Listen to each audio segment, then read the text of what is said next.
Assalamualaikum warahmatullahi wabarakatuh. Untuk kesempatan kali ini kita akan membahas teori asam dan basa. Perhatikan pada gambar berikut ya, apakah rasa bahan-bahan berikut ini sama? Nah, di sini kan ada jeruk, kemudian ada sabun, ada bleach atau pemutih. Apakah semuanya ini sama rasanya? Pertama kita masuk ke asam. Nah, apa itu asam? Asam biasanya memiliki ciri-ciri dia berasam asam, dia bersifat korosif atau dapat menyebabkan terjadinya korosi. Kemudian memerahkan kertas lakmus dan pH-nya kurang dari 7. Sebagai contoh di sini adalah ada asam setrat dan asam cuka ya. Ini bisa dikonsumsi.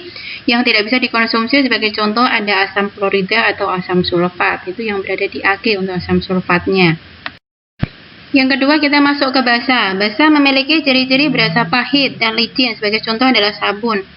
Yang kedua dia bersifat kaustik, kemudian membirukan kertas lakmus dan pH-nya lebih dari 7. Sebagai contoh di sini ada antasida, itu adalah obat mah.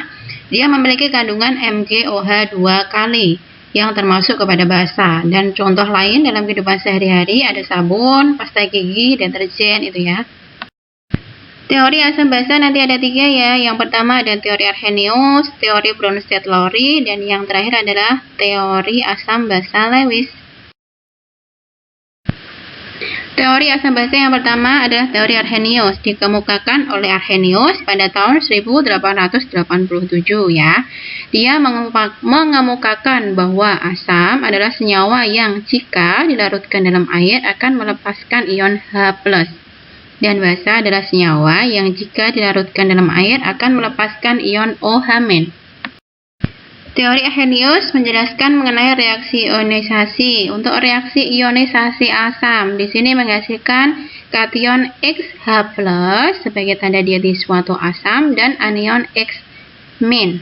Kemudian untuk reaksi ionisasi basa, dia menghasilkan kation BX+ dan juga OH-. Sebagai contoh asam, di sini ada asam klorida. HCl mengion menjadi H+ plus Cl- untuk asam sulfida, H2S mengion menjadi 2H+ plus S2-. Nah, di sini jumlah H+-nya berbeda ya. Untuk contoh basa di sini ada NaOH yang mengion menjadi Na+ dan OH-. Ada beberapa macam asam berdasarkan pada jumlah ionisasi ion H+. Yang pertama ada asam monoprotik. Itu jumlah H+ ketika terionisasi adalah 1. Sebagai contoh di sini adalah HCl. HCl itu mengion menjadi H+ plus Cl-. Jumlah hanya 1. Ada lagi untuk CH3COOH ya. Ini adalah asam asetat. Mengion menjadi ion H+ dan ion asetat. Untuk asam diprotik, jumlah ion H+-nya yang terionisasi itu adalah 2. Sebagai contoh ada H2SO4 atau asam sulfat.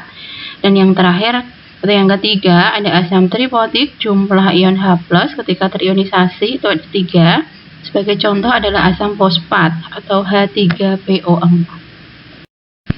Untuk basa berdasarkan teori Arrhenius juga didasarkan pada jumlah ion OH- yang terionisasi. Yang pertama ada basa monohidroksi. Nah, ini jumlah ion OH- yang terionisasi adalah 1. Sebagai contoh adalah basa dari alkali, ada KOH, ada NaOH.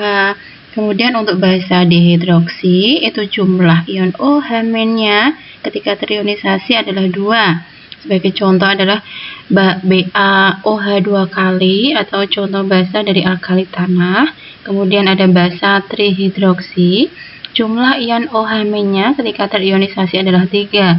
Sebagai contoh adalah aluminium hidroksida atau AlOH 3 kali. Teori Arrhenius memiliki beberapa kekurangan, di antaranya hanya dapat menjelaskan sifat asam basa apabila dilarutkan dalam air. Nah, dan tidak dapat menjelaskan sifat basa amonia dan natrium karbonat yang tidak mengandung ion OH-, namun menghasilkan ion OH- ketika dilarutkan dalam air. Nah, yang kedua untuk teori asam basa yaitu ada teori Bronsted-Lowry. Di sini dikemukakan oleh 2 orang, Bronsted dan Lowry. Mereka mengemukakan bahwa asam adalah pendonor proton atau H+, dan basa adalah penerima proton H+. Nah, sebagai contoh dari teori Bronsted-Lowry ya, pada Berikut bisa dilihat ada reaksi antara asam format dan H2O. Ternyata asam format memberikan protonnya H+ kepada H2O, sehingga asam format dia berlaku sebagai asam dan H2O berlaku sebagai basa. Kemudian yang kedua, contohnya ada NH3 plus H2O. Ternyata di sini H2O memberikan protonnya kepada NH3, sehingga H2O berlaku sebagai asam dan NH3 berlaku sebagai basa. Nah, untuk pasangannya itu ada asam dan basa konjugasi, serta basa dan asam konjugasi. Teori Bronsted-Lowry itu memiliki beberapa kelebihan ya, dapat menjelaskan sifat asam dan basa zat pada pelarut dan larutan selain air, bahkan tanpa pelarut. Kemudian dapat menjelaskan sifat asam basa kation dan anion, dan dapat menjelaskan zat yang bersifat amfoter. Amfoter di sini adalah dapat berupa asam ataupun basa. Di sini zat yang berlaku sebagai amfoter itu contohnya ada air. Nah, bisa dilihat dari reaksi berikut ya. HCl plus H2O. Ternyata di sini HCl memberikan H+ atau protonnya kepada H2O, sehingga H2O karena dia menerima, dia berlaku sebagai basa. Yang kedua, antara NH4OH atau amonia dan H2O. H2O memberikan protonnya kepada NH4OH, sehingga karena H2O memberikan proton, maka dia berlaku sebagai asam. Nah, bisa dilihat bahwa H2O di sini berlaku sebagai basa dan berlaku sebagai asam, maka dia bisa bersifat amfoter. Untuk teori asam basa yang ketiga ada teori Lewis. Nah, di sini menurut Lewis, asam adalah akseptor pasangan elektron dan basa adalah donor pasangan elektron. Untuk lebih jelasnya, kita lihat pada reaksi berikut ini antara NH3 dengan BF3. NH3 memiliki pasangan elektron bebas. Nah, di sini dia memberikan pasangan elektron kepada BF3, sehingga NH3 berlaku sebagai basa. Dan BF3 sebagai penerima pasangan elektron, dia berlaku sebagai asam. Teori Lewis ini memiliki kelebihan dan kekurangan. Untuk kelebihannya, dia dapat menjelaskan sifat asam basa yang tidak melibatkan transfer proton. Dapat menjelaskan sifat asam basa, oksida asam, dan oksida basa. Dapat menjelaskan sifat asam basa senyawa yang memiliki pasangan elektron bebas. Dan dapat menjelaskan sifat asam basa senyawa organik seperti protein dan DNA. Namun, dia memiliki kekurangan, hanya dapat menjelaskan sifat basa dan asam, zat atau ion yang mencapai kaidah oktet, dan hanya dapat menjelaskan sifat asam basa senyawa kovalen.